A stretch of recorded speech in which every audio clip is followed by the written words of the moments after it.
práctico para poder determinar si el insumo que están importando compite, ¿sí? Puede competir con los productos del mercado nacional. Antes de comenzar con esta unidad, lo que quisiera saber es si hay alguna pregunta, alguna consulta del tema anterior, ¿sí?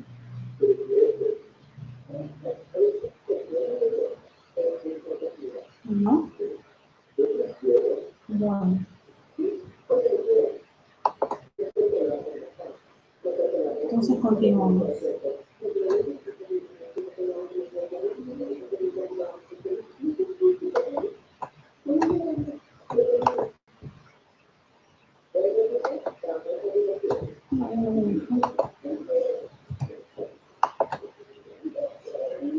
Esto era lo que les estaba comentando, ¿sí? Los objetivos de esta parte de la unidad es la clasificación de importaciones, las destinaciones definitivas y suspensivas, la diferencia que hay entre ambas,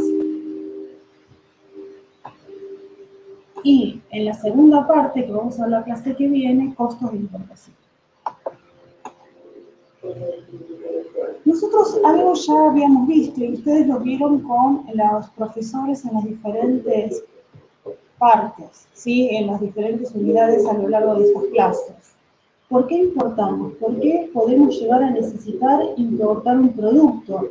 Y esto estamos hablando no del comercio en general, sino de la industria. ¿Por qué en un proceso productivo, por qué en una pyme, por qué una gran empresa decidiría importar un producto en lugar de comprarlo en el mercado local? La parte más...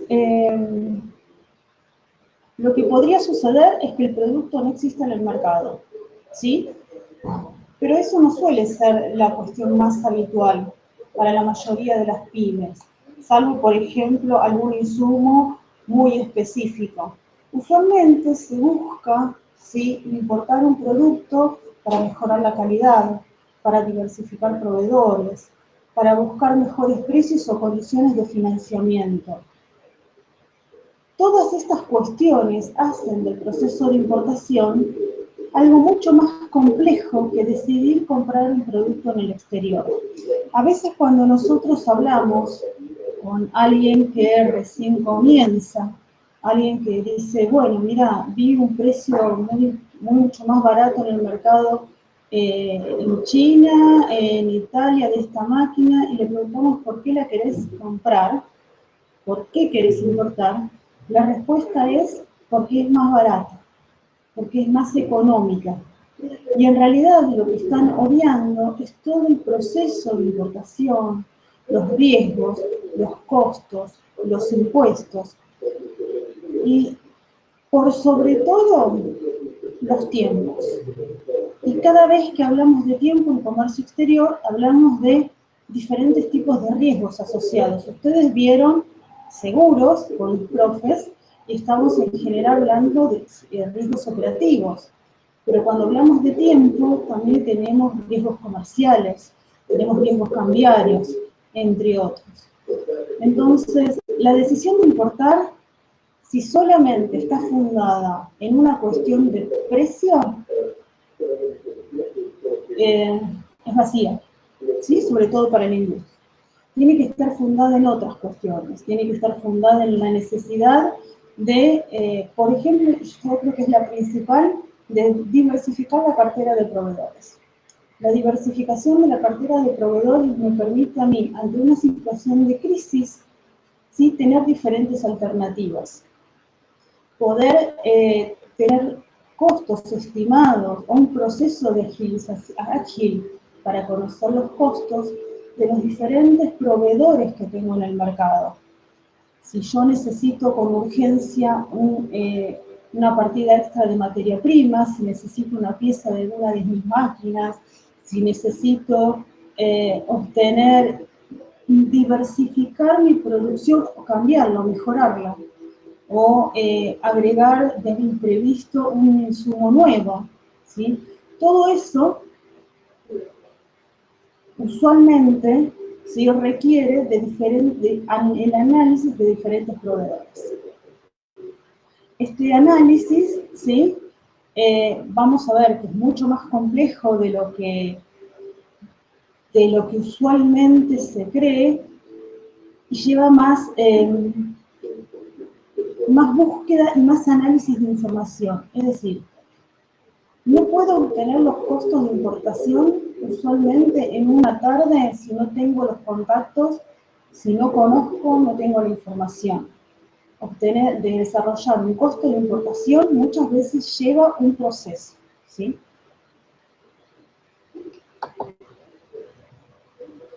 ¿Alguna duda?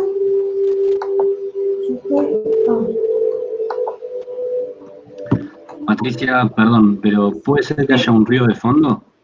¿En dónde estás vos? Puede ser, sí. A ver, aguardame un segundito. Esperá que Vale, por gracias. eso tengo los... ¿Se escucha mucho ruido? No, mucho no, pero sí se escucha algo de fondo. Por mi parte, por lo menos. Sí. A ver, aguardame un segundito. ¿Ahí? Porque es donde estoy el problema. Ahí no escucho nada. Ahí está. Sí, por eso incluso me puse el auricular y al cambiar de pantalla, a veces también esta computadora hace ruido. Estaba viendo si había algo en el chat.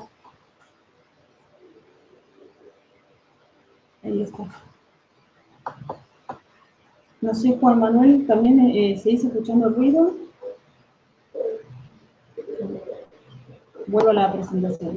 ¿Por qué le pusimos el tema de la clasificación de importaciones? Porque toda estadística que ustedes presenten, principalmente en función para poder obtener comparativas o para poder realizar un informe, si ustedes obtienen datos del INDEC, están organizados por los siguientes grupos. Estos grupos, a su vez, están divididos o organizados por posiciones aranceladas. Muchas veces las políticas que ya vimos, ¿sí?, están dirigidas a un grupo de estos bienes. Bienes de capital, intermedios, combustibles, piezas, vehículos, ¿sí?, y todos aquellos productos que no están incluidos, porque usualmente son bienes de consumo. Si ustedes se fijan, la mayoría de estos productos, o de esta agrupación, ¿sí?, las diferentes divisiones de esta agrupación, son productos destinados a la industria. Mientras que lo que se acumula en resto son productos destinados al consumo, ¿sí?, productos que no están vinculados principalmente, y digo principalmente porque ahora hay nuevas industrias y los productos no están dentro de estas categorías, ¿sí?, son para el uso común. Dentro de estas categorías, si las desdobláramos, vamos a encontrar diferentes posiciones arancelarias, ¿sí? Un número completamente identificado de bienes que además están agrupados en esta categoría principal. ¿Por qué es importante o por qué se las mencionamos? Porque todos ustedes, ¿sí?, en algún momento en el trabajo práctico, además, van a tener que presentar estadísticas. Estas estadísticas, en parte, van a estar vinculadas a estos grupos, pero lo mismo que las políticas, pero no sirve que yo busque, por ejemplo, una ley, no sé, una resolución aduanera, una resolución o de AFIP, vinculada, por ejemplo, a bienes de capital en general, ¿sí? ¿Por qué? Porque lo que voy a tener que buscar es el desarrollo de esta normativa y dentro de este desarrollo, dentro a veces en los anexos, qué capítulos dentro de bienes de capital están asociados a esa norma y qué posiciones arancelarias.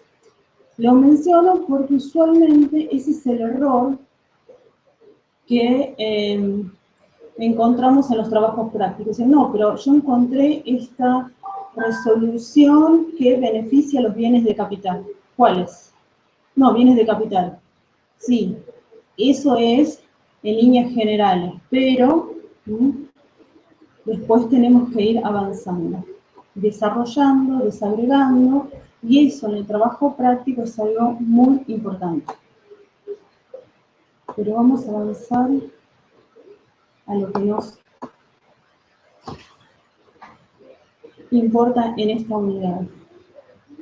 Nosotros vamos a ver las destinaciones, ¿sí?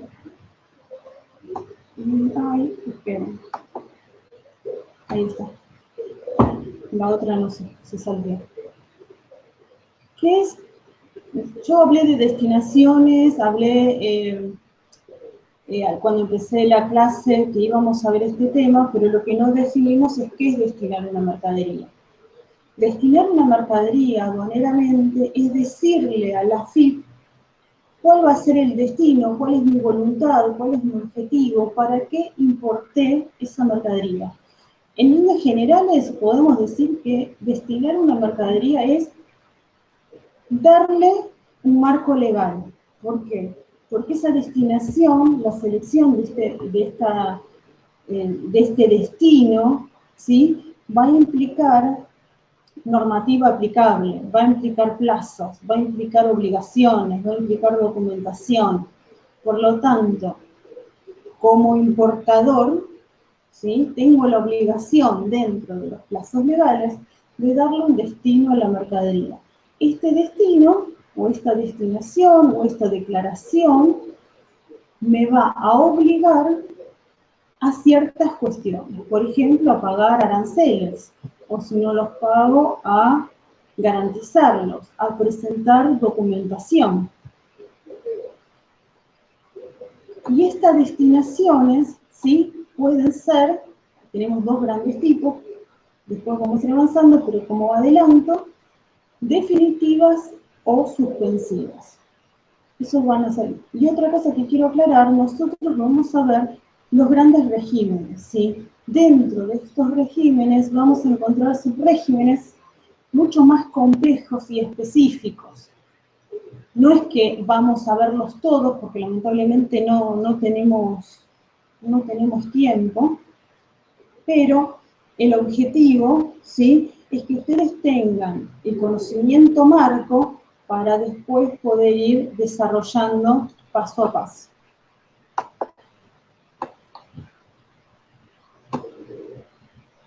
Vamos a ver este esquema.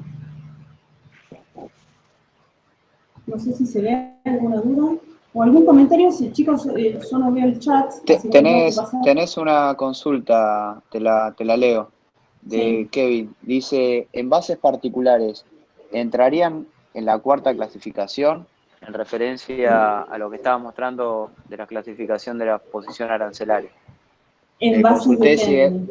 Claro, le consulté si era conjuntamente con el bien principal, me dijo que no, es solamente importar el envase solo, sin el bien principal.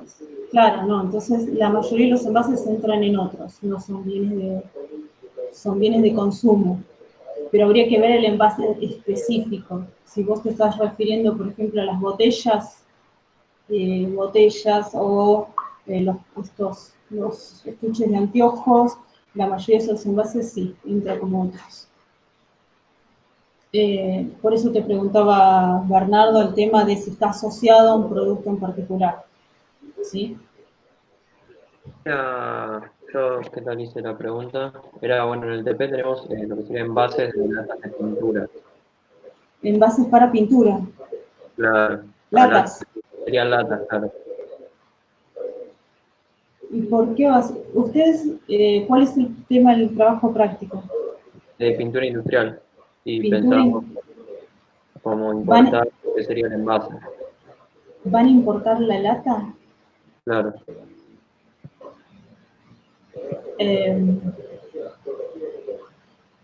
Sí. No, en realidad eso es un envase.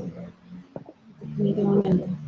Claro. Salvo que tenga alguna característica especial, pero no logro encontrarle una asociación para, es decir, no entra ni como una parte ni como nada en el proceso productivo. Y ojo con importar este tipo de envases. ¿No se fabrica acá? Sí, sí, se fabrica también. Y por las pinturas industriales a veces tienen insumos como algunos tintes u otros que tienen que ver, que se importan también. Sí, sí, son importados la mayoría de los ¿Y componentes. por qué? Y bueno, ¿por qué no prueban con uno de esos y no con una lata? Porque importar una lata, si se consume en el mercado local, estás importando aire. Claro, Eh, el tema de, o sea, decidimos la lata porque los pigmentos y los demás componentes no se fabrican en el mercado local. Y uno de los parámetros era compararlo sí, con lo existente, entonces decidimos usar el envase. sí. Igual, A ver, sí, es uno de los parámetros, ¿sí? Siempre y cuando se exista en el mercado local. El tema es, lo pueden hacer eh, operativamente, y si vamos a llevarlo a la práctica, sería estar importando aire, sin importar latas, salvo que es una lata muy específica. Bueno, acá están los profes, que son Ana, que es especialista en logística, Bernardo, pero igual o sea, no termina ocupando mucho aire porque son encastrables una con las otras, entonces es más bueno, metal que otra cosa. bueno, podría, bueno, acá no sé si Ana, no sé si está Ana, o Bernardo, si quieren hacerle algún comentario, pero Sí, sí, sí, tendría, bueno, habría que verlo bien en detalle. Es lógico, como menciona la cámara en Argentina, de justamente de fabricantes, va a imponer algún tipo de lobby, pero eso se puede ver más en detalle y capaz que te puede llegar a entrar como insumo dentro del proceso productivo. Habría que verlo bien, claro, llevándolo muy a la realidad. No es el alcance de esta clase de hoy, pero lógicamente, si no, hay que ver cuántos te entran, cuántas latras, cuántos te entran por metro cúbico, porque lo que justamente te comenta Patricia, es que si no, por la incidencia del valor, las distancias, porque seguramente lo va a tener que traer de Oriente o Brasil, porque otro lugar que productor no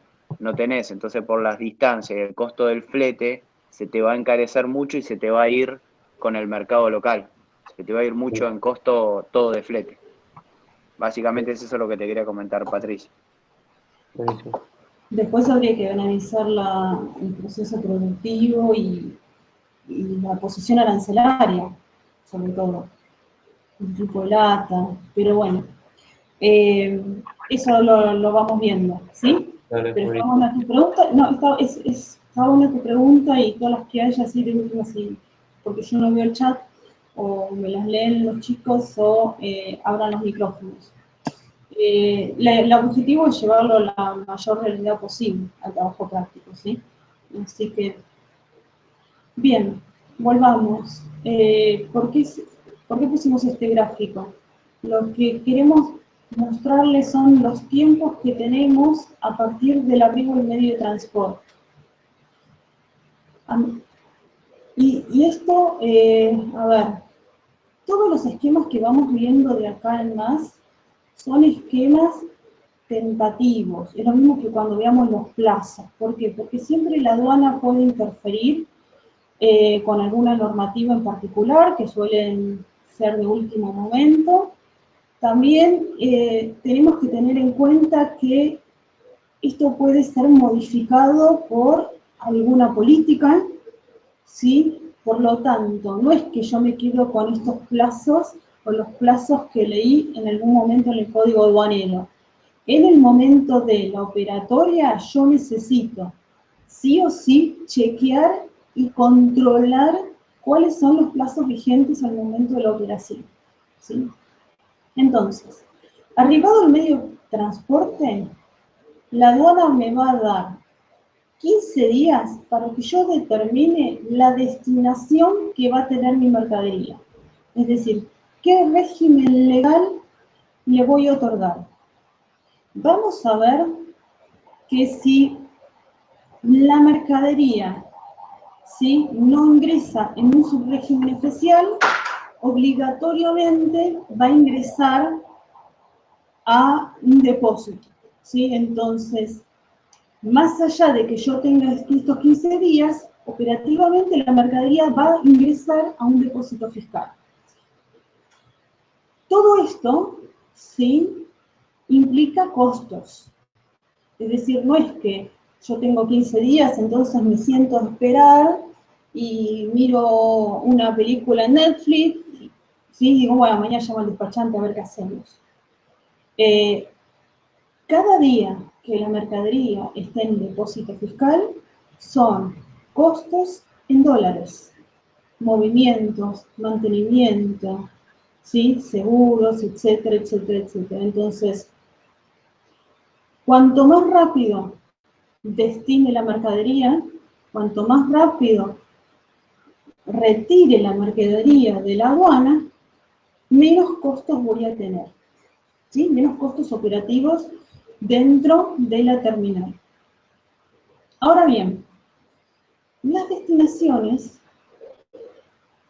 están en el marco, ¿sí?, de una declaración. Y esta declaración implica que yo le diga a la aduana la posición arancelaria, la descripción, por lo tanto, de la mercadería, la calidad, a ciertas condiciones en cuanto a peso, a cantidad, a precios FOB, precios CIF, entre otros detalles. ¿Y qué significa esto? Que tengo que saber claramente qué está viniendo en el contenedor. Por lo tanto, necesito estar seguro de lo que voy a declarar. Si existiese alguna duda, si por algún motivo yo no conozco o dudo del contenido, ¿sí?, tengo que avisarle a la aduana y tengo que solicitar un subrégimen que se llama ignorando contenido. Esto me va a permitir decirle a la aduana, miren, yo soy el consignatario de esta mercadería, soy el importador, necesito que la mercadería ingrese en depósito y necesito verificarla, necesito desconsolidar, necesito abrir el contenedor y necesito verificarla para poder hacer una declaración verídica, real, ¿sí? ¿Por qué? Porque una vez que yo hago la declaración, una vez que hago la destinación, esta no puede ser rectificada ni modificada, salvo algunas excepciones, ¿sí? Entonces, la aduana puede presumir que cualquier error que exista, salvo que estos errores se vean de la simple verificación de la documentación, o estén a simple vista, pueden ser considerados como que intenté pagar los impuestos, generar un fraude o contrabando. Entonces, la declaración, como dijimos, es un régimen legal, la elección es un régimen legal y por lo tanto tiene implicancias jurídicas. Si el importador no está seguro del producto que está viniendo, lo que tiene son 10 días para decirle a la aduana, en los primeros 10 días de arribada al medio de transporte, necesito tomar contenido, es decir, desconsolidarlo, verlo y poder hacer una declaración. En caso de pedir este régimen, se tienen 25 días en total desde arribado al medio de transporte para hacer una declaración aduanera final, ¿sí? Para verificar la mercadería, es decir, desconsolidar, verificar y tomar el contenido y hacer una declaración correcta. Vuelvo a lo mismo, 25 días de depósito fiscal más toda la operatoria, ¿sí?, de desconsolidado y consolidado, es decir, de apertura del contenedor, de revisión de la mercadería. Esto tiene un costo, es un costo elevado, no es que cada vez que importo un contenedor, por las dudas, voy a mirar a ver qué hay adentro, ¿sí? Es un costo muy elevado. Entonces, toda importación, si bien implica un riesgo, también implica una responsabilidad. La gestión de compra.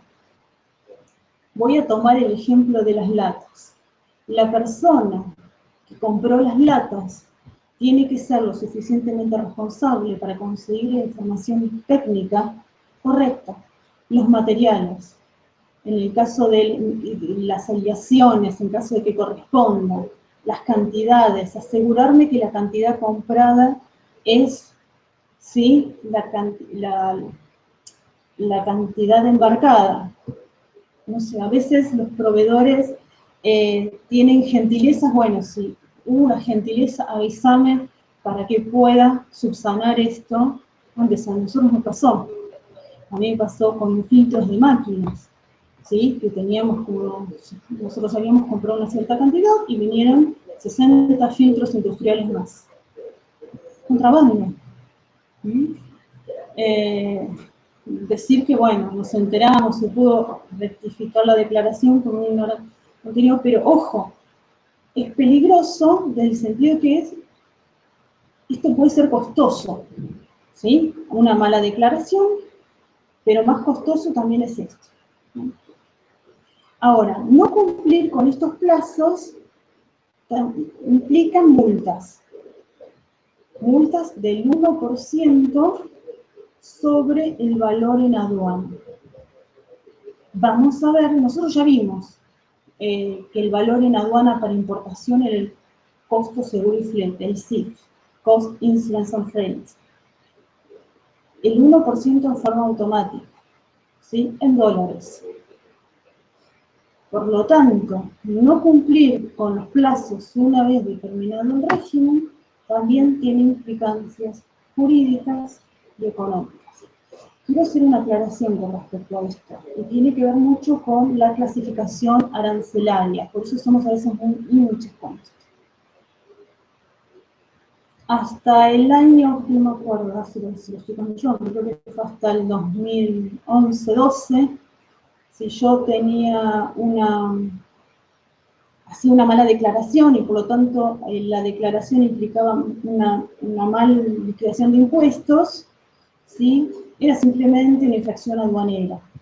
Al modificarse la legislación, si yo, por la posición arancelaria que declaro, pago menos impuestos de lo que correspondería, estoy cometiendo un delito fiscal, ¿sí?, penal fiscal. Por lo tanto, las implicancias legales son superiores. Por eso cuidado, no es simple, bueno, liquidé mal, pago la diferencia de impuestos. No, me puede generar una causa con un delito penal tributario, ¿sí? ¿Alguna duda? Pues si voy muy rápido, si no, Bernardo, Ezequiel, me interrumpen también si quieren hacer comentarios, porque como yo no estoy viendo la pantalla. No, solo que justamente lo que comentabas, que es en el caso que exista un perjuicio fiscal y te declara una declaración inexacta, la multa, si solamente es multa y llega solo en una... puede ir de 1 a 5 veces el valor de la mercadería. O sea, estamos hablando de multas de $1000 y que puede estar encuadrada de 1 a 5 veces el valor de la mercadería, más el perjuicio fiscal que hay que abonar de la diferencia. Y con el agravante, que es justamente lo que mencionaba, que una declaración aduanera y una destinación aduanera reviste el carácter de una declaración jurada y que puede tener implicancias legales y penales, incluso penas no escarcelables, para los representantes legales y para el firmante de esa destinación. Exactamente, sí. Sí, no es, ay, declaré mal y la mercadería se quedó ahí en el correo cuando era un puerta a puerta, ¿sí? Esto es mucho más serio. Bien. Nosotros hablamos, voy un ratito acá, a este gráfico. Entonces, elegir el destino, ¿sí? Decimos elegir el régimen legal. Vamos a tener diferentes tipos, suspensivos y definitivos. Ahora vamos a ver. Pero en la elección de este régimen tiene que ver con el objetivo con el cual ingreso a la mercadería. ¿Para qué la estoy importando? La estoy importando para un proceso productivo y la estoy importando para traer una máquina y iniciar un proceso, iniciar un proyecto, le estoy importando para uso personal, me estoy mudando, estoy trayendo equipos para una industria o para el Estado, ¿sí? El régimen que elija tiene que estar vinculado en forma directa al objetivo de ese producto en el mercado de destino. Y esta elección, ¿sí?, implica conocimiento. Muchas veces, muchas industrias, sobre todo pymes, que pudieran elegir un régimen que las favoreciera impositivamente, no lo hacen. ¿Por qué? Porque no tienen conocimiento. Y ese es el objetivo, por eso el trabajo práctico, y por eso lo que queremos que ustedes vean las posibilidades que tienen. Entonces, por ejemplo, el uso de zona franca. Elegir zona franca, volvemos a la unidad 1, ¿sí? Elegir zona franca, un lugar donde estoy exentos de impuestos y donde puedo realizar ciertas tareas útiles, eso implica darle un régimen a la mercadería, es una destinación de tránsito a zona franca. Entonces, ahora, ¿cómo lo elijo? Porque tengo los conocimientos y las herramientas y busqué y averigué los plazos, los costos. ¿Sí? Cada decisión de esta está asociada a un régimen operativo también, ¿sí? Una cuestión de tareas y también una sucesión de costos. ¿Sí? Ahí, Patricia, mencionan que aparentemente hay o figuran alumnos pendientes para ingresar. ¿Querés chequear? Ah, porque yo estoy... Dale, tengo que sacar la pantalla. Porque si comparto pantalla no me deja, lamentablemente, ver. Ahí vuelvo, cuando salga.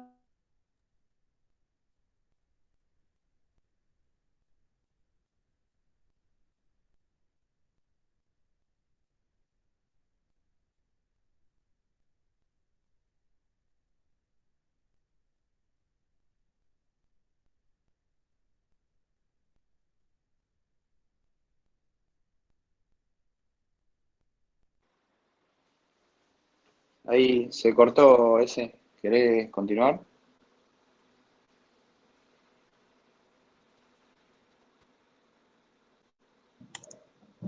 Dale, Bernardo. Bueno, Patricia estaba comentando en relación de lo que está de los dos tipos de destinaciones de importación, las definitivas y suspensivas. Ahora vamos a compartir el material para que lo sigan, continúen. Ahí volvió Patricia. Hola, ese. ¿Me escuchan? Sí, te escuchamos. Ahí está. ¿Querés No, que sí, pero comparta? compartí vos porque Dale. si yo comparto la pantalla, ¿sabés qué? No me deja... Por eso así no hay inconveniente con los ingresos de alumnos. Ahí. Les pido disculpas, tuve que salir, cortar la comunicación para que poder retomar y poder admitir más gente. Ahora,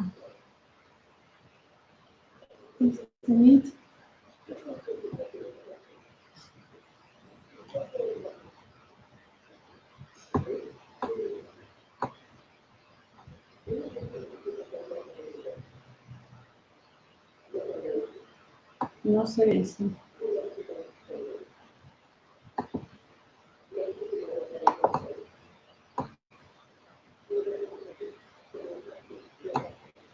Ahí está, si avanzamos, porque yo no puedo avanzar.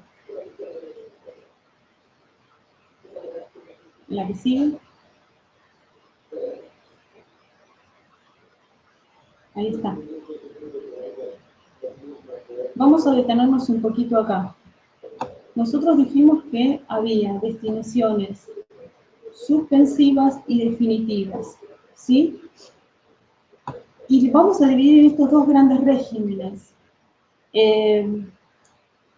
Por un lado tenemos las destinaciones definitivas, son aquellas destinaciones que la mercadería ingresa al territorio aduanero por un tiempo y un objetivo determinado, que no tienen libre circulación, que cuando ingresan al territorio aduanero debo liquidar y pagar los tributos, que esta libre circulación dentro del territorio aduanero, ¿sí?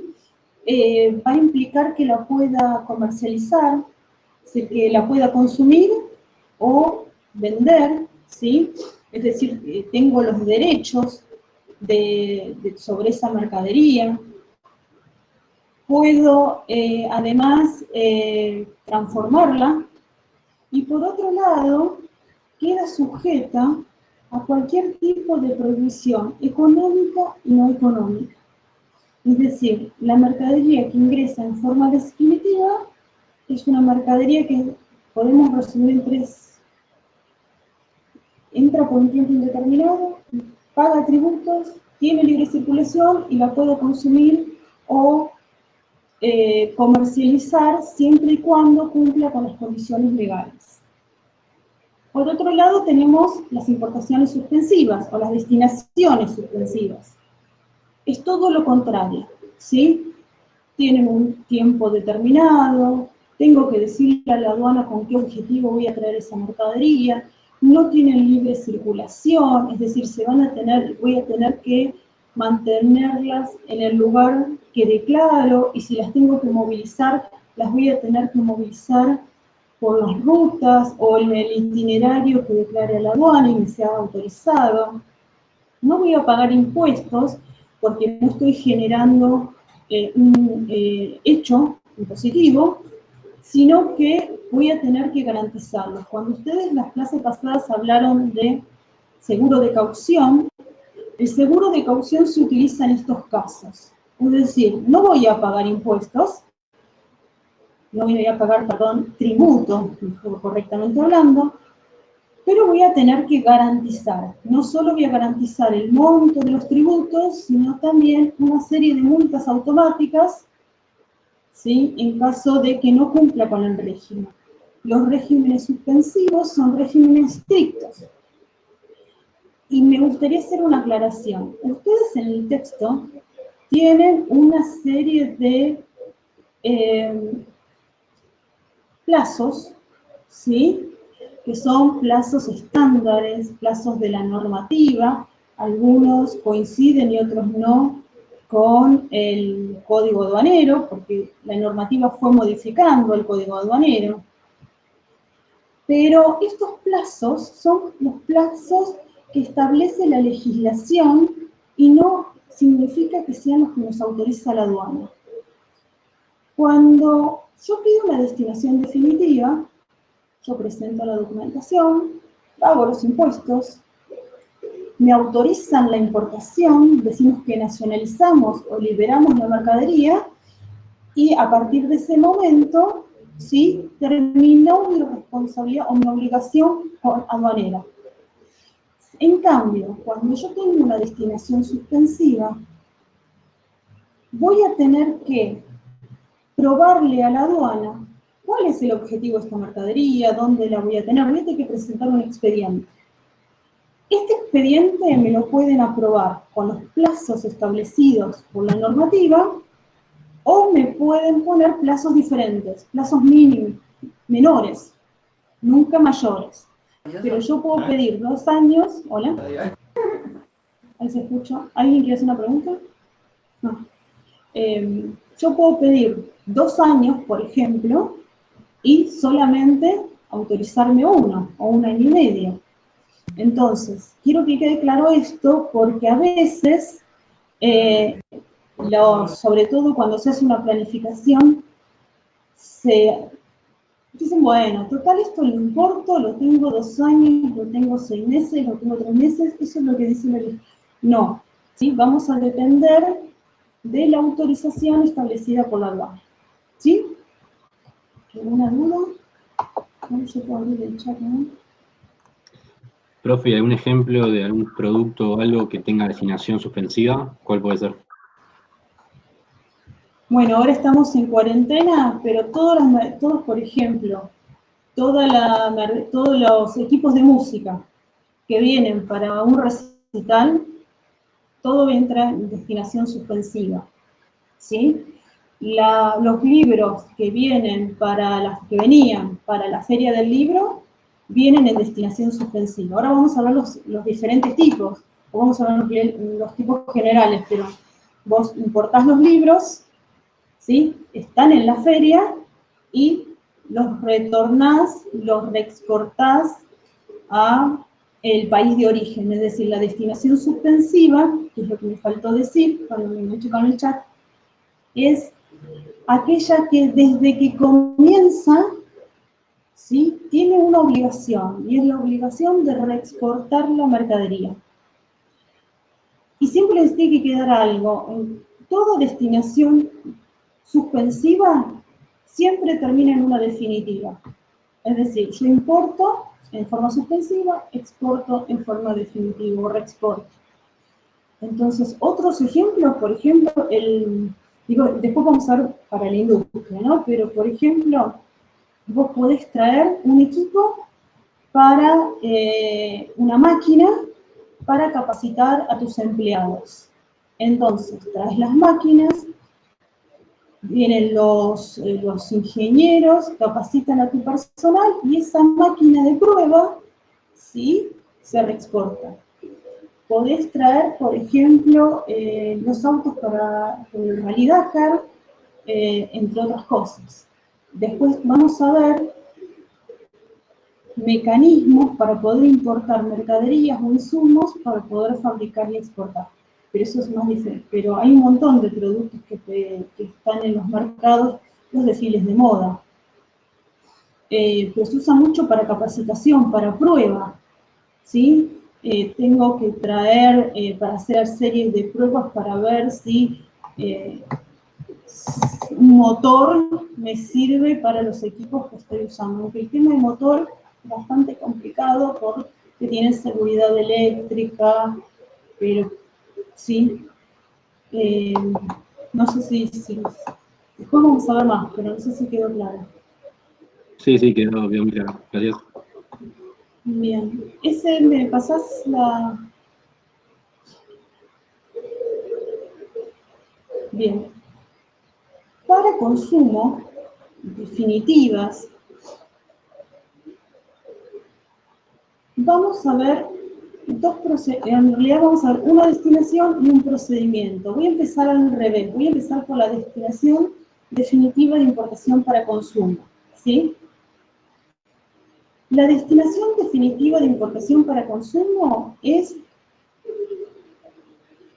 están cambiando los... Cuidado con este PowerPoint, ¿sí? Que se ve que me equivoqué yo al subirlo, es la versión de... Fíjense que está al revés. Yo después lo voy a arreglar, ¿sí? Este está mal.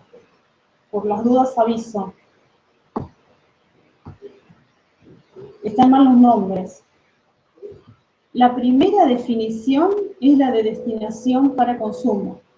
Una destinación definitiva de importación para consumo es aquella que ingresa la mercadería, como dijimos, en forma permanente al territorio aduanero. Y recuerden siempre hablar de territorio aduanero y no de país. La destinación a consumo es aquella en la que voy a tener una vez que ingresa la mercadería, llega el medio de transporte, la mercadería ingresa a depósito y voy a tener estos 15 días para destinarla. Es decir, para decir, bueno, la importo a consumo, pago los impuestos, pago los gastos de terminal y me la liberan, ¿sí?, en caso de que esté todo bien, y la puedo consumir, llevar a mi fábrica, revender, etcétera, etcétera. Dentro de lo que es las destinaciones definitivas de importación a consumo, hay un régimen o un procedimiento que se llama directo a plaza.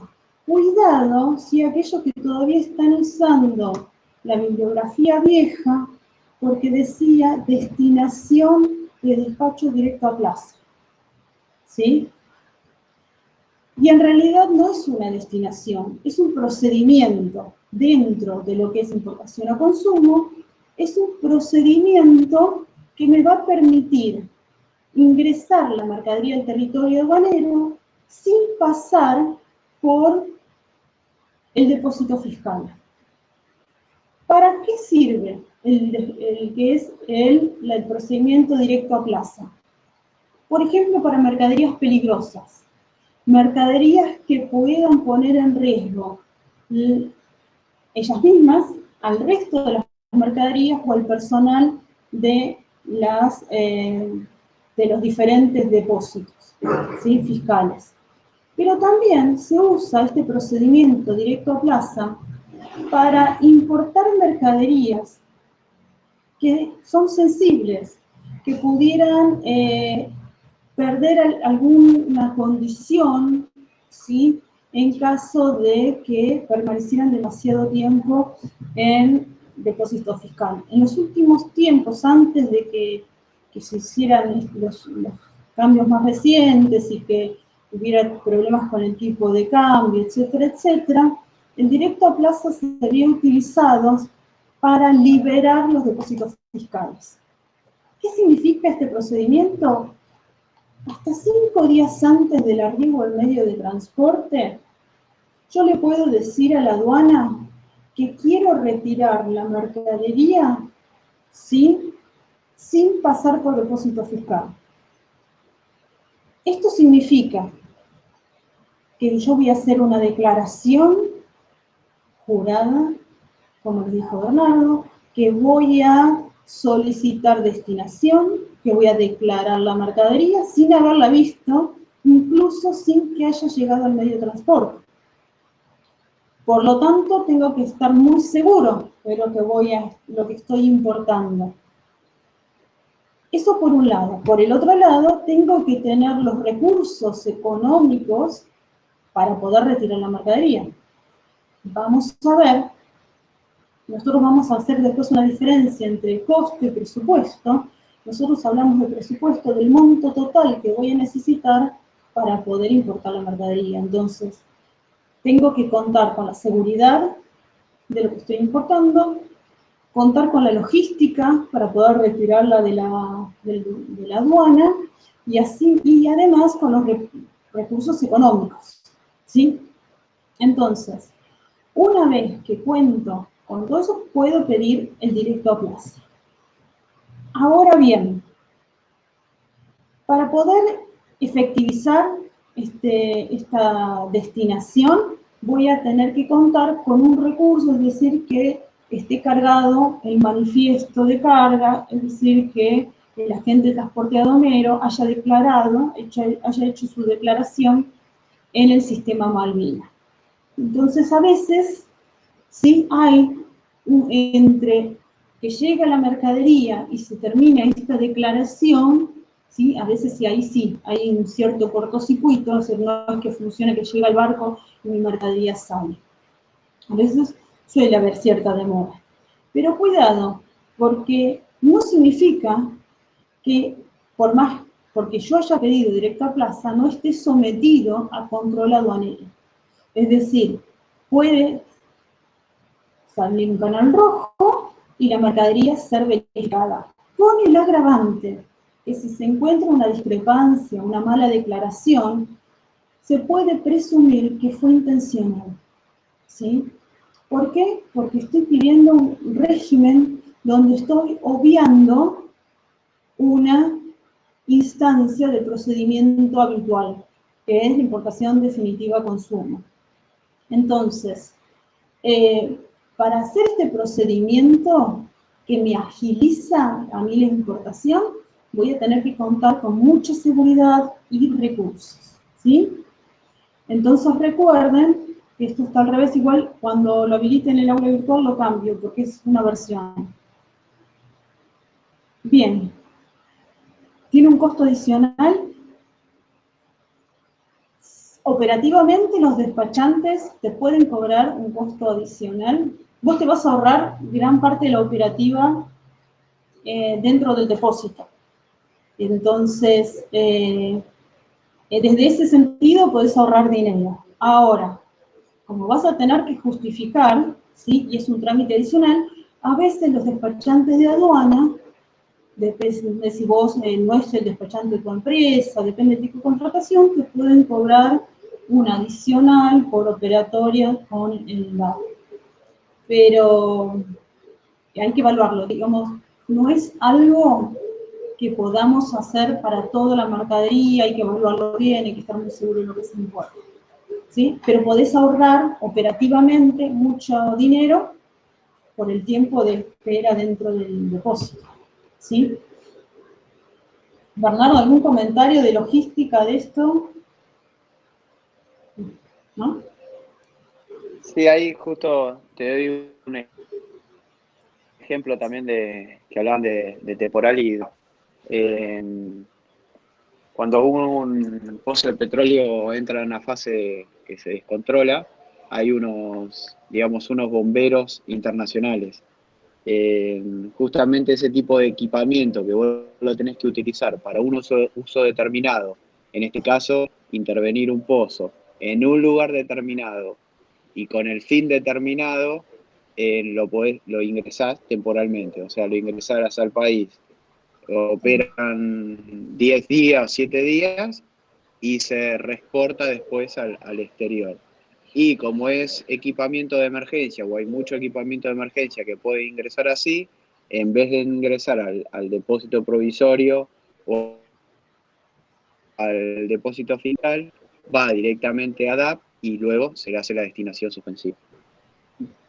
Bueno, muchas gracias. Igual interrumpí, a veces lo mismo que vos, Ezequiel. Bien, ¿alguna duda sobre la diferencia entre importación? Un comentario. Nosotros estamos hablando de destinación de importación para consumo. Esto es el nombre general, ¿sí? Como figura en el código aduanero. Dentro de destinación definitiva de importación para consumo hay algunos subregímenes, algunos varios, que tienen que ver con el tipo de producto, que tienen que ver con el tipo de aduana, ¿sí? Pero eso es más operativo del despachante de aduana, lo que le va a cambiar es el código, pero esto es un régimen general. Si no hay dudas, ese podrías cambiar la... Tenés una consulta de Kevin, Bien. pregunta si tiene un costo adicional. No sé si hace referencia al eso DAP. es... Sí, me parece que esa yo le contesté pensando que era con el DAP. No sé si es esa. Ahí está, sí. Bien. Con respecto a las destinaciones suspensivas, va a pasar lo mismo. Nosotros vamos a ver 3 o 4, depende de cómo nos quieran mirar, pero son muchísimas más, porque dentro de cada una sí existen numerosos subregímenes, con lo que tiene que ver con los plazos, con los destinos, ¿sí? Por ejemplo, el caso que nombró Bernardo es un caso muy específico, de una mercadería muy específica. Entonces, todos esos van a implicar subregímenes dentro del régimen general. La destinación suspensiva de depósito de almacenamiento es la que estuvimos hablando. Es una destinación, estuvimos hablando en forma sin nombrarla, ¿no? Es una destinación que me permite mantener la mercadería en un depósito fiscal por un tiempo determinado, ¿sí? Que de acuerdo a las necesidades y a qué tan ocupados estén los depósitos, ha ido a lo largo de la historia de 90 días a 15 días. ¿Para qué me sirve tener una mercadería destinada en depósito suspensivo o destinación suspensiva de depósito de almacenamiento? Para ganar tiempo. ¿Por qué? Porque puede pasar que necesite conseguir cierta documentación, que tenga un problema económico, ¿sí? No conseguí o calculé mal. Algo muy común, calculé mal los aranceles, hice un mal cálculo presupuestario, no cuento con los recursos, no cobré un dinero que necesitaba. No se consiguió la documentación necesaria, las intervenciones o las certificaciones. O sí, aparentemente hay una prohibición. ¿Y por qué digo aparentemente? Porque podría ser algo que una normativa que salió a último momento, un viernes a las 5 de la tarde, acá a mis compañeros no les suena raro, y tengo que ver si puedo presentar, ¿sí? Porque mi mercadería ya estaba en la aduana, o estaba en el medio de transporte ingresando, entonces tengo que ver si, depende del tipo de prohibición que sea, puedo apelar y puedo ingresar. Entonces, me permite ganar tiempo, por ejemplo, también, porque no la voy a poder importar, porque realmente hay una prohibición, es una prohibición no económica, por lo tanto no la puedo flanquear, y necesito reexportar la mercadería. Puedo, con autorización de la aduana, transferirla, es decir, la puedo vender. La puedo fraccionar y revender, reexportar. O no tengo los recursos, se me cayó el negocio, y la fracciono o la vendo dentro del depósito, todo con autorización aduanera. ¿Sí? Ahora, ganar tiempo no significa libre albedrío, ¿sí? Vos estoy con un régimen legal que tiene plazos de autorización aduaneros y que el no cumplimiento de los plazos implica multas. Y el no cumplimiento de los plazos y de las multas, estando la mercadería en depósito aduanero, es mucho más grave porque me va generando costos. Es decir, no me ahorro dinero. Estar en depósito fiscal son costos en dólares diarios, ¿sí? Entonces, no es algo que voy a utilizar con frecuencia, no es algo que va a ser mi primera opción, y que tengo que analizar entre un análisis, y estoy hablando de análisis económico, financiero y de todos el resto de las variables que pueden implicar al negocio, ¿sí? Lo estoy viendo como negocio, entre dejarlo en el depósito y una zona franca, ¿sí? Que implica otros costos logísticos, o otro régimen legal, etcétera, otros plazos, pero es para evaluar. Bien. La destinación, la segunda, la destinación suspensiva de tránsito de importación, es una de las más comunes y menos conocidas, ¿sí? Una importación suspensiva de tránsito es cuando la mercadería circula por el territorio aduanero sin tener libre circulación, valga la redundancia.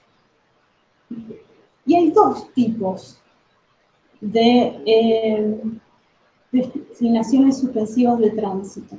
Tenemos tránsito directo y tenemos tránsito al interior. Me falta el pizarrón para esto. Un tránsito directo es aquella destinación que la mercadería va a ingresar por una aduana, va a transitar por el territorio aduanero y va a salir por otra aduana.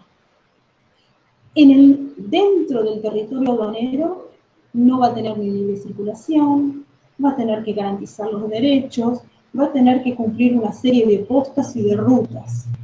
Por ejemplo, ingresa mercadería por Puerto de Buenos Aires, ¿sí? Y sale, va rumbo a Chile, ¿sí? Y cruza por Cristo Redentor. No parece una locura, pero vamos, para que sea bien claro el ejemplo.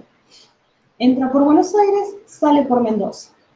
En el viaje, ¿sí? Va a cumplir una ruta que se declaró en la aduana, va a tener que cumplir con los plazos y las postas de control.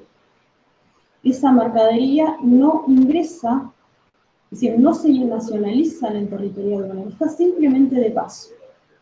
Ahora bien, si la mercadería llegara a desaparecer, si faltara mercadería en alguna de las revisiones, se va a presumir que esa mercadería se importó a consumo y por lo tanto va a haber que pagar los impuestos correspondientes y las multas pertinentes por el cumplimiento del régimen.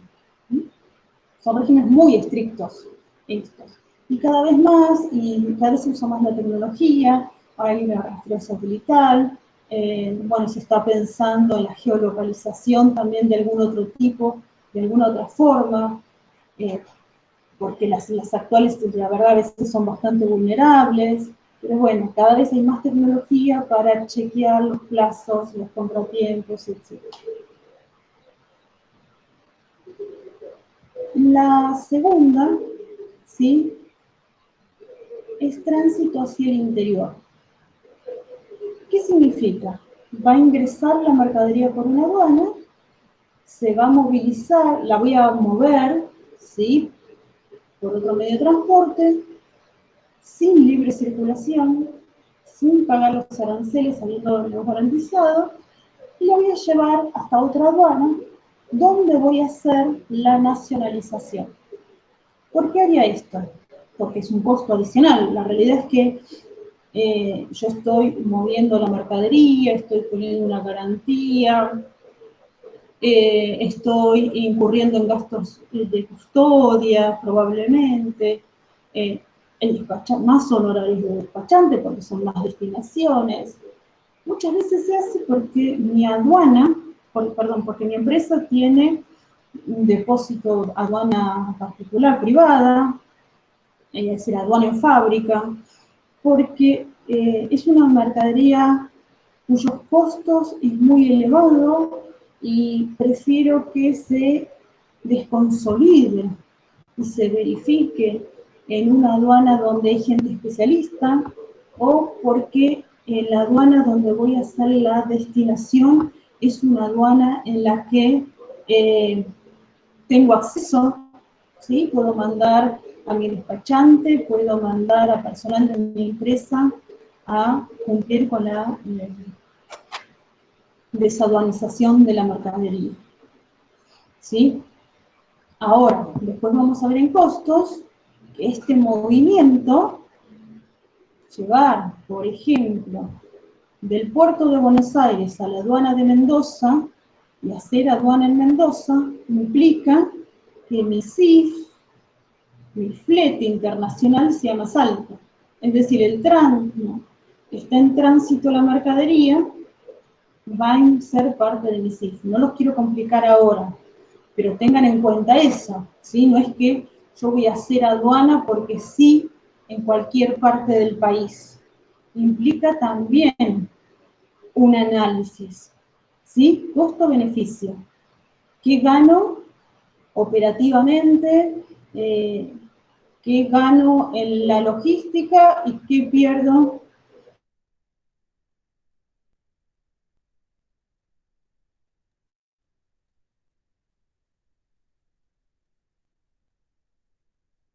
económicamente? Bueno, ¿alguna duda? Bueno, sigamos entonces eso.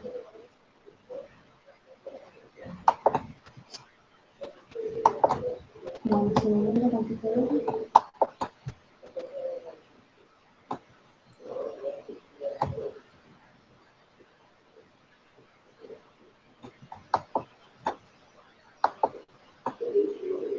¿Cuál es la diferencia entre directo y hacia el interior?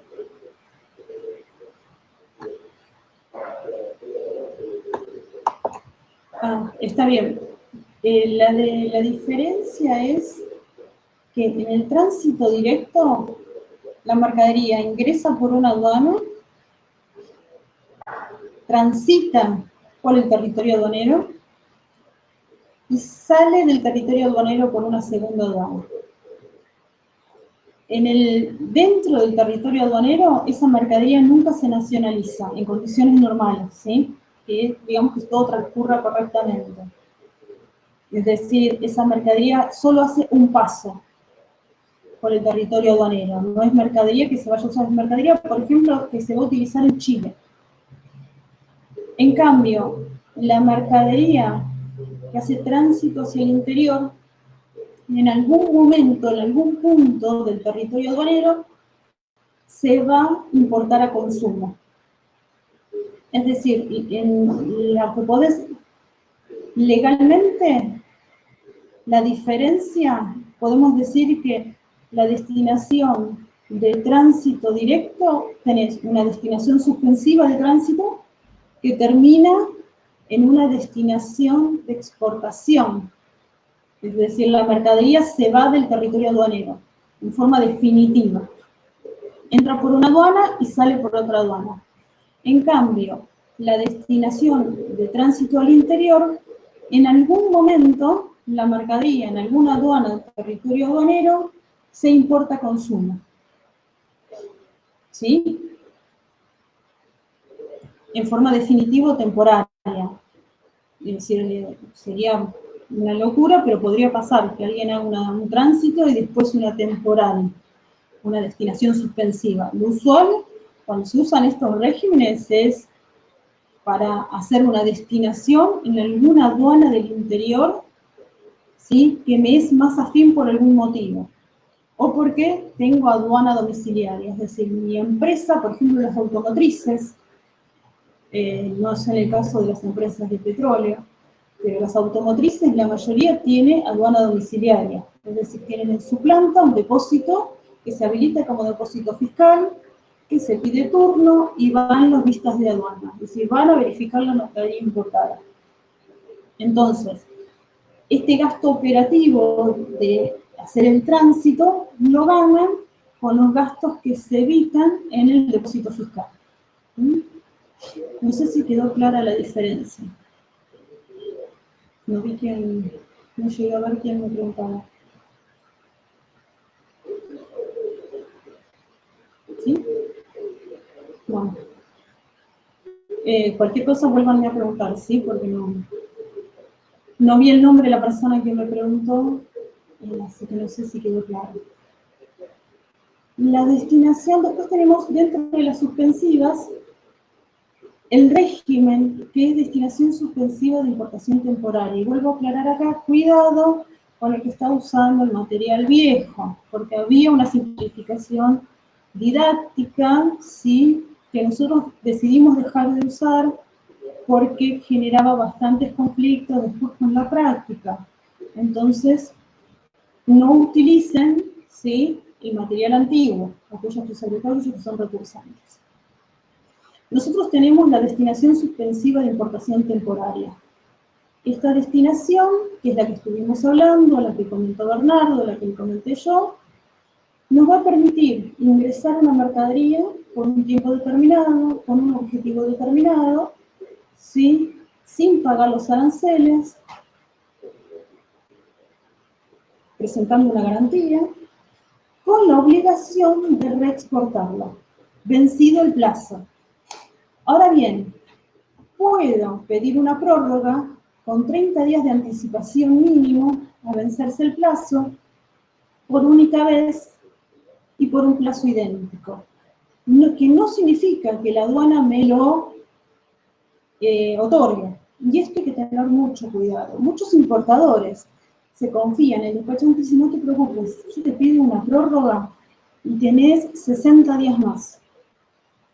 Tranquilo, ¿no? Vos seguís haciendo las pruebas y cuando quieren acordar, la aduana le denegó el permiso, o en vez de 60 días le dio 30, porque considera que el objeto fue cumplido, o que ya esa mercadería no cumple el rol previsto en el mercado local, y por ende, ¿sí?, debe ser reexportada. No cumplir con el régimen de destinación suspensiva implica multas, pero también la aduana puede presuponer, de hecho, que la mercadería fue importada a consumo. Es decir, yo no cumplí, no reexporté, no le avisé a la aduana que tuve un inconveniente y que voy a reexportar, van a presuponer que la mercadería se importó a consumo y por lo tanto se ejecutan las garantías, ¿sí? Dentro del régimen de importación temporaria tengo los diferentes subregímenes. El tipo de mercadería especial que nombró Bernardo, tengo para participar en ferias, tengo para capacitación de personal, tengo regímenes para eventos públicos, etcétera, etcétera. Cada uno de estos subregímenes sí tiene plazos máximos y condiciones especiales de documentación. Para poder pedirle a la aduana un régimen temporario, tengo que presentar un expediente donde tengo que decir dónde va a estar la mercadería, cuánto tiempo va a estar, para qué la quiero traer, ¿sí? Y si es una feria, una exposición, tengo que justificarlo, ¿sí? Documentalmente, que me inscribí a la feria, o si voy a hacer un curso de capacitación, tengo que presentar los programas de capacitación, y si tengo contrato con alguna empresa o algún ingeniero que capacita, también tengo que presentarlos. ¿Qué pasa si después vamos a ver, no hoy, sino después como un apartadito con regímenes especiales? Porque ¿qué pasa si yo vendo la mercadería? En realidad, este régimen no prevé la venta de las mercaderías ingresadas con importación temporaria. Lo que yo debo es avisarle, sí, a la aduana, y lo que va a suceder es que me van a cobrar los aranceles con el régimen vigente al día de que se comercializó, o que en realidad, perdón, el día en que yo oficialicé en la aduana la importación a consumo de este producto, ¿sí? Hay regímenes que me van a permitir importar la mercadería en forma temporaria, como es un régimen de consignación, y poder venderla en forma, digamos, legal, o es un régimen que me permite importar temporalmente para vender. En realidad, no es correcto, ¿sí? Entonces, incluso, depende de la forma y los plazos que yo use para declarar esto, me pueden penalizar. Ahora bien, dentro de este régimen, nosotros tenemos un subrégimen que, si bien se terminó de formar, ¿no?, de organizar correctamente, legalmente, instrumentar en el 2004, tiene su anteproyecto en la década del 90. Y el objetivo de su régimen de destinación de importación temporaria para perfeccionamiento industrial es que una empresa pueda traer un insumo, una parte, una pieza, material en general, por ejemplo las latas, en forma temporal, para ser parte de un proceso productivo de mercadería que va a ser exportada. ¿Sí? Es decir, esto tiene una característica muy especial. Yo la mercadería que estoy importando va a ser parte de un proceso productivo. La voy a transformar. En el caso de las latas no. Pero otras piezas puedo traer, por ejemplo, hilo de Perú y fabricar camisas. Puedo traer los tintes y convertirlo en pintura industrial. Puedo traer cacao y convertirlo en chocolate. Siempre y cuando ese producto final sea reexportado en un 100%. Para poder utilizar este subrégimen, yo necesito tramitar el certificado de tipificación de importación temporal. Este certificado de tipificación se tramita en general en el INTI o en otro organismo autorizado por la Secretaría de Industria y Comercio. ¿Cuál es el objetivo de este certificado? Presentar un expediente en el cual desarrollo mi proceso productivo, en el cual establezco mis matrices insumo-producto, van a venir a verificar mi planta, y si lo que yo declaro es correcto, y si cuento con un espacio para poder mantener separada esta mercadería del lugar donde tengo el resto de la mercadería habitual, me van a autorizar. ¿Qué ventajas tengo? No pago aranceles de importación. Fíjense, vamos al caso de los compañeros para llevarlo más a algo que ustedes ven. Yo importo las latas. ¿Sí? Hoy, mayo. Garantizo, pero no voy a pagar los tributos a la importación. Sí, las tasas retributivas de servicio y todos los gastos determinados. Pero no voy a pagar aranceles, que pueden llegar hasta, o la carga impositiva, en realidad, que puede llegar a un 60-70% del valor en aduana de la mercadería.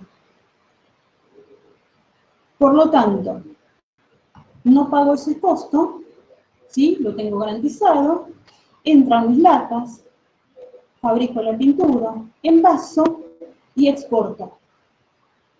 Cuando exporto, estoy cumpliendo con ese régimen. Lo que tuve es un beneficio financiero. Ahora bien, si yo importé 1000 latas, tengo que exportar 1000 latas. Con latas, motores, todo tipo de pieza, es fácil, ¿sí? Porque es 1, 1. 2, no sé, alguna pieza en particular, si cada unidad lleva 2, se exportará todo lo que es unidades sensibles. Ahora, ¿qué pasa con los textiles? ¿Qué pasa con los químicos? Yo necesito probar cuántas unidades puedo fabricar con los insumos importados, qué cantidad de tela me lleva cada camisa. Y además, todo lo que son los rezagos, todo lo que son los desechos, siempre y cuando tengan valor comercial, los voy a tener que importar a consumo y pagar derechos de importación. Lo que significa una operatoria que tiene que ser muy prolija y que atrás tiene que haber conocimiento.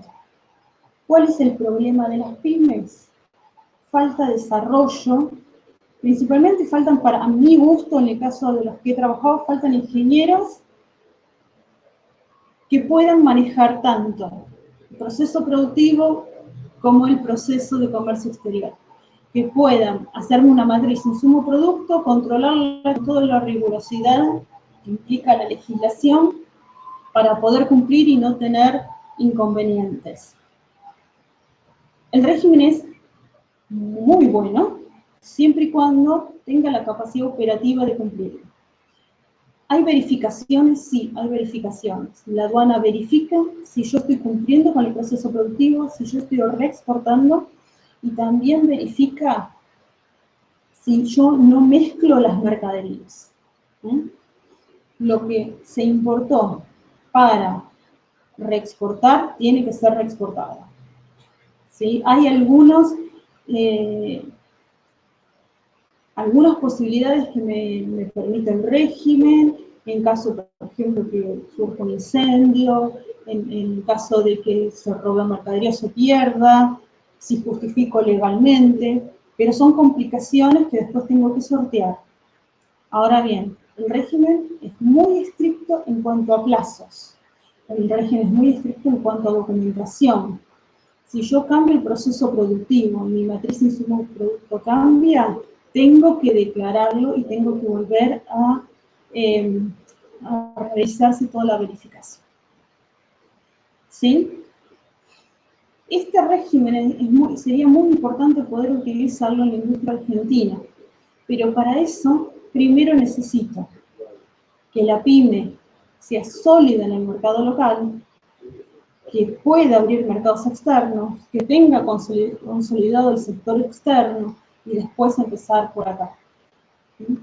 A veces cuando nosotros escuchamos, sí, por la pyme argentina tiene que exportar, bueno, empezá primero, porque si una pyme es sólida en el mercado local, que tenga ingenieros, que tenga personal idóneo, y después empecemos a recorrer el camino de la exportación. Por eso también el trabajo práctico empieza con un proceso productivo y una importación. Porque nosotros creemos que lo primero es una consolidación. Si yo exporto o quiero utilizar cualquiera de estos regímenes desde la improvisación, desde una estructura medianamente armada para un negocio en particular, puedo tener suerte, pero también puede ser, ¿sí? Un gamble, un globo, Bien, ¿alguna duda?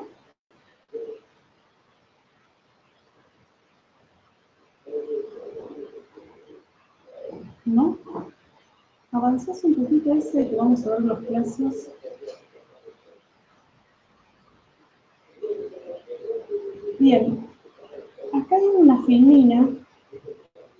en términos,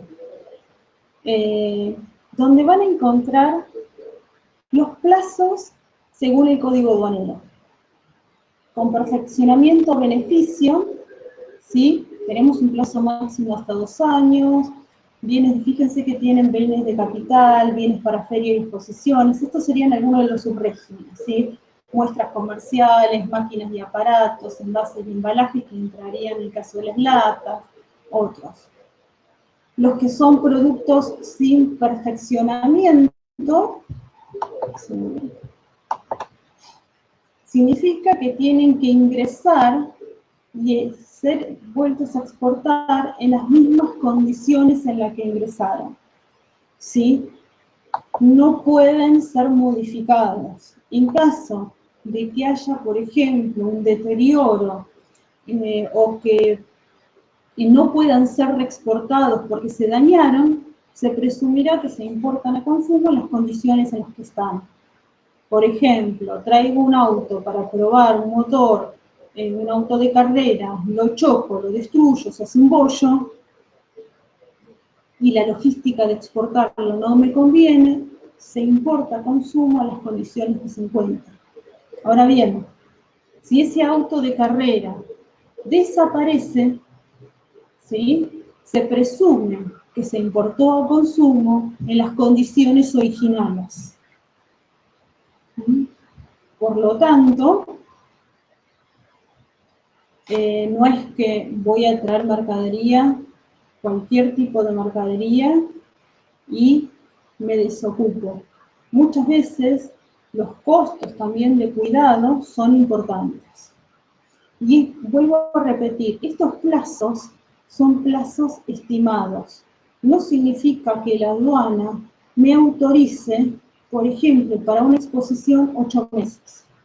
Si la exposición dura una semana, es muy probable que yo admitiendo, que me autoricen, yo pudiendo demostrar que necesito un plazo adicional para acondicionamiento, que la operatoria aduanera me va a poder llevar otro tiempo, y el tema de la logística de exportación, quizás me autorizan 15 días, con suerte, con muchísima suerte, un mes. ¿Sí? Pero no me van a autorizar 8 meses una exposición que dura una semana. Es lo mismo, ¿sí?, que los 3 años, o los 2. Todo va a depender del subrégimen y para qué esté necesitando esa mercadería. El caso del incendio, ¿sí?, que nombró Bernardo. En esos casos, ¿sí?, ahí entran esas mercaderías con un subrégimen muy especial y los plazos también son especiales. Las garantías que me van a pedir son diferentes, los costos de las garantías, ¿sí?, más allá de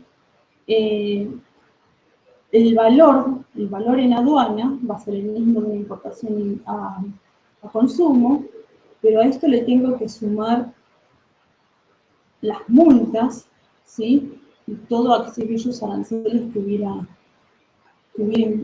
pagado si lo hubiera importado a consumo inicialmente. ¿Dudas? Chicos, ¿quieren hacer algún comentario? Ahí está, perdón, ese, no me acuerdo, creo que había una más.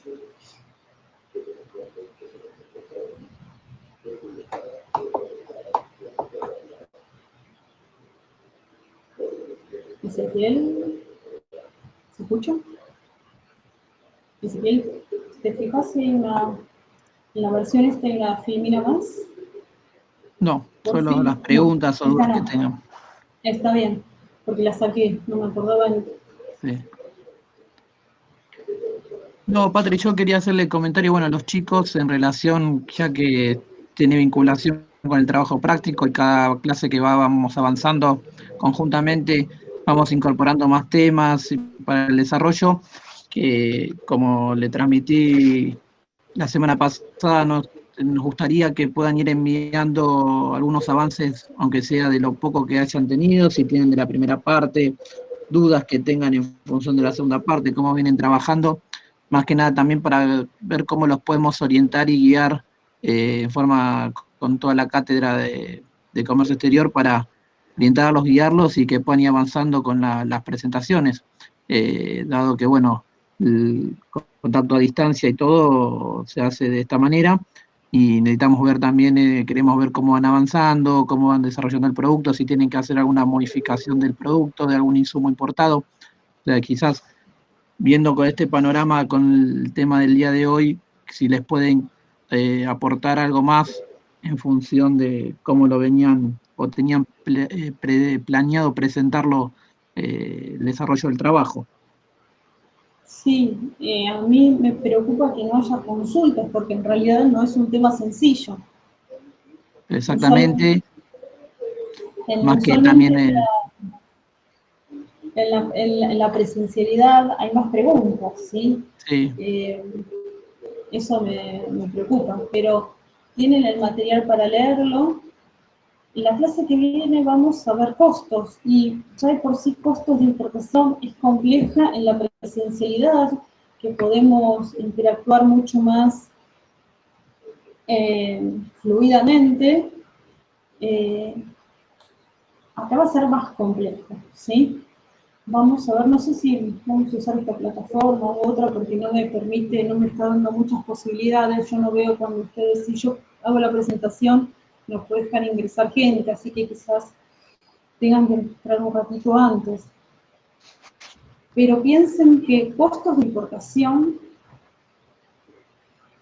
va a ser uno de los puntos fundamentales, no solo del trabajo práctico, sino de los parciales y finales.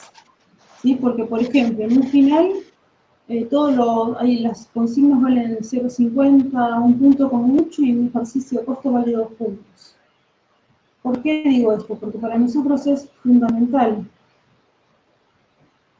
Tomás, mira, la fecha del parcial está en el aula virtual, es para fines de junio, ¿sí? No recuerdo justo ahora la fecha, pero era para fines de junio. En principio, por lo que se está comentando, no volvemos a la presencialidad hasta antes, el 29, gracias Agustín, 29 de junio, en principio sigue esta fecha. Sabemos que hay un cambio de calendario que está pensando desde las autoridades. No tenemos novedad, creo que se va a agregar una o 2 semanas más, cambiando la fecha a los finales. Y dado que se suspendieron los finales de mayo, salvo algunas excepciones, como por ejemplo comercio exterior, que hay gente que se recibe, veremos ahora en mayo, pero la modalidad va a ser virtual. Estamos pensando en exámenes muy similares a los que son habitualmente, pero tengan en cuenta una cosa, y está buena la pregunta, porque quiero aclararlo hoy. Yo sé que andan circulando exámenes hace años, ¿sí? Y nos ha pasado, y Ezequiel se les puede contar, que hay gente que se ha presentado, resuelve un examen, y cuando nosotros lo leemos, no contestó las preguntas que le hacíamos, sino que copió una respuesta que trajo memorizada. Piensen que los contenidos cambiaron, es decir, perdón, los contenidos no cambiaron. Cambió el orden de los contenidos y el desarrollo. Hay más material, ¿sí? El material se actualizó, se profundizó. Entonces, estudien, comiencen a leer el material actual. Estamos dando muchísimos temas. Piensen, tengan en cuenta que es la carrera completa de comercio exterior en un año. Entonces, si ustedes abandonan o van dejando constantemente los temas para más adelante, se les va a hacer literalmente una bola de nieve difícil de manejar. Son muchos contenidos que se van relacionando unos con otros. Es más, nosotros intencionalmente separamos importación de exportación, para que tengan más tiempo para procesar la info. Pero ya escapan nuestras posibilidades, ¿sí? Cuando ustedes hagan la parte de importación, van a tener que darle un régimen a la mercadería, van a tener que averiguar la información necesaria. Si ustedes eso también lo van postergando y no hacen las consultas, nosotros estamos como un poco a todo de manos, esa es la palabra. Sí, más que la primer avance de la presentación se dispuso para la primera semana de junio, entonces ya quedan 3 semanas contando a partir de la fecha, lo cual queremos ver alguno un poco, por eso queremos ver cómo van avanzando y cómo podemos ayudarlos también desde nuestro lugar. Las entregas parciales, recuerden que las se van a hacer con los profes, no sé cómo eligieron por mail, pero después la presentación final seguramente la haremos a través del aula virtual. Por favor, revisen bien que nosotros vamos actualizando el aula virtual. Acá me dicen que se supone que volvemos para julio o agosto. Te diría, es algo que sí se habla, pero en la facultad contamos con tenemos el siguiente problema. Primero, poder que ustedes puedan viajar, ¿sí? Es decir, que tengan acceso a los transportes públicos, cosa que ahora con eso no contamos. Eso por un lado. Y por el otro, que las aulas, con estas condiciones actuales, deberíamos mantener la distancia social. Es decir, necesitaríamos aulas donde un curso, hasta ahora tenemos 30 y algo, 39, pero el aula están inscritos 45 personas. Si ustedes miran los 39, necesitaríamos un aula donde haya 1,5 metros entre alumnos y 1,5 metros, 2 metros entre ustedes y nosotros, más la distancia social y la higiene necesaria en pasillos, ascensores y baños. Por lo tanto, el regreso a la facultad es bastante complejo, ¿sí? Más los alumnos y los docentes que tienen problemas preexistentes que no podrían hacer. Por ejemplo, yo tuve una neumonía, por eso estuvo faltando. Esa es la realidad. En mi caso, me resultaría muy difícil volver sin que estén dadas esas condiciones de distancia social.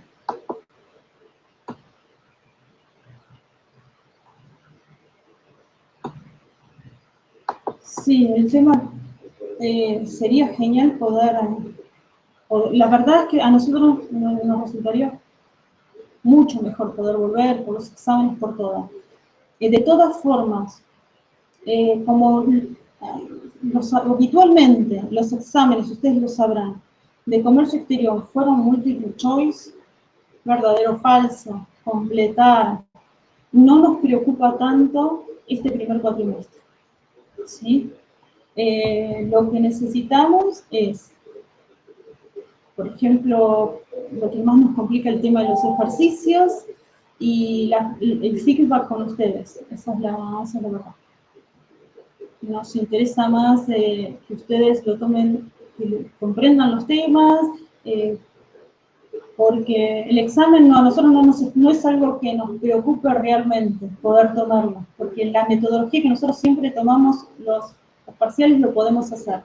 Lo que no nos interesaría es que ustedes completen un formulario y después vayan a una empresa y no puedan desarrollar ninguno de estos temas. ¿Alguna otra pregunta?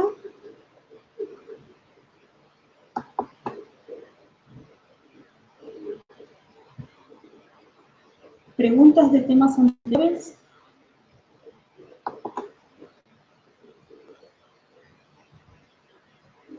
Bueno, gente, entonces, les deseo buena semana. Saben que nos pueden consultar a través del aula virtual, ¿sí?